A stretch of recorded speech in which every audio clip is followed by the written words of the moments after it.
And we begin with the latest from U.S. Secretary of State Mike Pompeo's India visit. Pompeo met Prime Minister Narendra Modi this morning at his New Delhi residence. The high-level meeting was meant to build the ground for Prime Minister Modi's meeting with U.S. President Donald Trump. And that's set to happen later this week at the G20 summit in Osaka in Japan. The two leaders discussed a whole host of issues, including Iranian oil and India's S-400 missile defense system deal with Russia. Pompeo will now meet Indian National Security Advisor NSA Ajit Doval. In an hour from now, Pompeo will meet his Indian counterpart S. Jaishankar. The two sides will release press statements at around 2 p.m. India time. And Pompeo, before coming to India, had made a stopover to Afghanistan, where he met the country's President Ashraf Ghani shortly before he flew to India. It's a crucial visit, given that it follows Mike Pompeo's short but significant stopovers across the Middle East. Pompeo's visit to India only comes ahead of the G20 summit in Osaka, and diplomatic sources have told WION that U.S.-Iran tensions will be high on the agenda in the talks with Pompeo. Remember, U.S. has refused to extend Iran trade waiver to India. Iran was India's second largest oil supplier last year. Diplomatic sources have told WION World is One that India's Foreign Minister Jaishankar will speak to Pompeo about alternatives for India's oil imports. WION has also learned that the Indian officials have already spoken with their Iranian counterparts about the current situations. New Delhi has asked both Tehran and Washington to refrain from escalating the situation any further. According to sources, Jaishankar will also raise the issue of the S-400 missile defense system deal with Pompeo. Jaishankar is likely to tell Pompeo that India has a long-standing defense relationship with Russia and that New Delhi went ahead with the deal keeping in mind the country's security needs. Remember, India struck a deal with Russia on the purchase of the S-400 missile defense system despite U.S. sanctions on Russia. So basically, by signing the S-400 deal, India has asked for the triggering of the CAATSA, or the Countering American Adversaries Through Sanctions Act. The U.S. has repeatedly stated that India should look for an alternative. India, however, has made it clear that it has no plans to scrap the S-400 deal. And our associate editor Ramesh Ramachandran is now joining us live from India's capital, New Delhi, for the latest. Ramesh, a crucial visit, but comes with a great context. It's all about the optics that this is going to create ahead of the G20 summit. Indeed, the meeting between Mike Pompeo and National Security Advisor Ajit Doval has just finished behind me at the Prime Minister's office.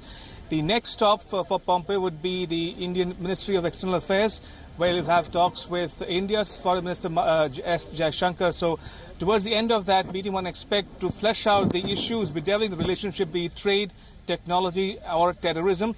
As you mentioned, two issues are at the front and center of India's ties with the U.S. as of now. One is the issue of oil imports from Iran, and the second is India's decision to purchase the S-400 missile defense system from Russia. And on both these issues, the Americans are leaning on India to reconsider those decisions.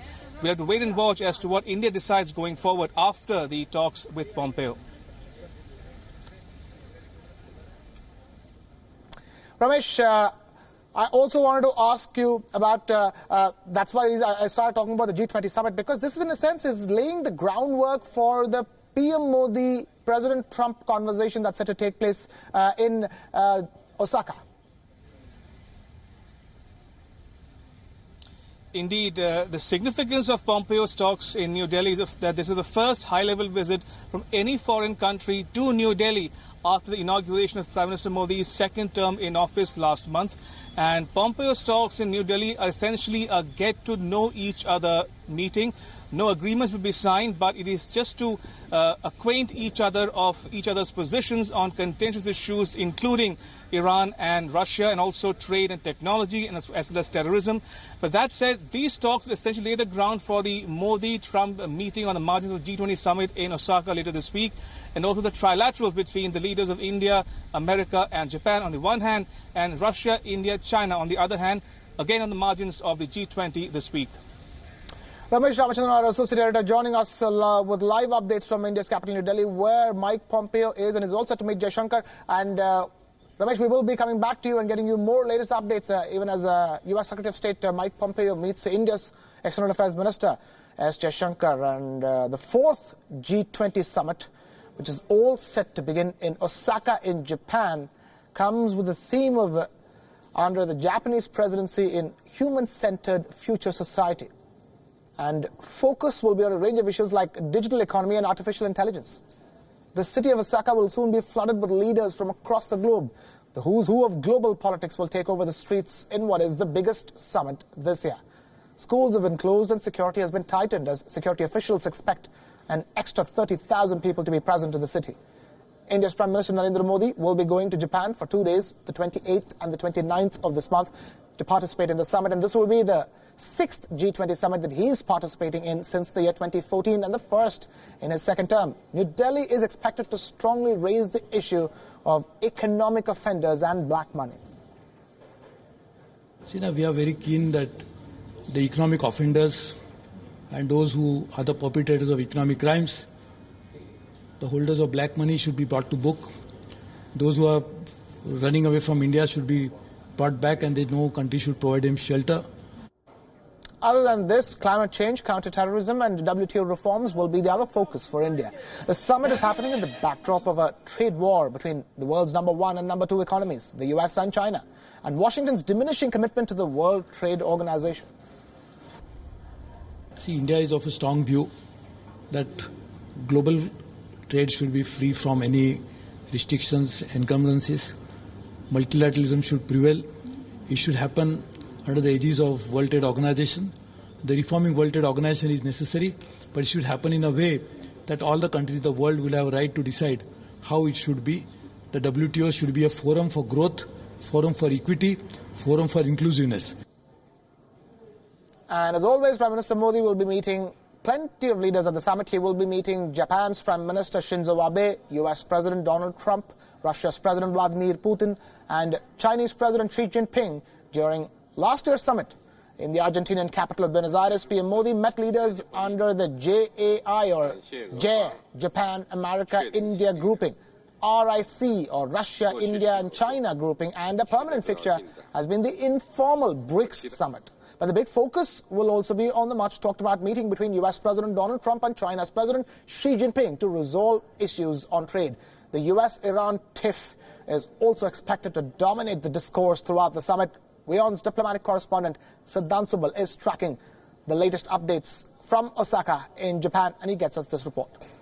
Of course, Osaka is all set to host world leaders, and G20 is not an easy task to host. Every city which has hosted G20 summit has seen a lot of security restrictions, and security restrictions have been in place in this city as well. Other than that, schools have been closed and hotels are overbooked, but of course they are not providing all that facility given the fact there are restrictions imposed because of the incoming world leaders, and the security is something that no host country would like to play chances with. But by and large, India is also going to host the G20 summit in 2022, and India will of course be learning from experiences here in Osaka, and of course with earlier cities as well, such as Buenos Aires and Hamburg before that. But by and large, Osaka is all set to host the big G20 summit, the 14th G20 summit.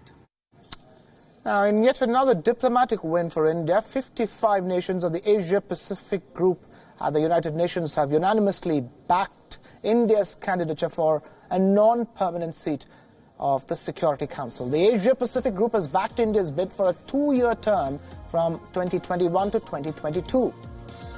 Thanking members of the United Nations grouping who supported India at the international platform, India's permanent envoy at the UN, Syed Akbaruddin, tweeted, and I quote, "A unanimous step, Asia-Pacific group at United Nations unanimously endorses India's candidature for a non-permanent seat of the Security Council for 2-year term in 2021-22. Thanks to all 55 members for their support," unquote. Remember, New Delhi had launched its bid to win a non-permanent seat at the United Nations Security Council at the SCO summit in the Kyrgyz Republic. Syed Akbaruddin also tweeted this video on your screens, which mentions the names of the countries that have backed India.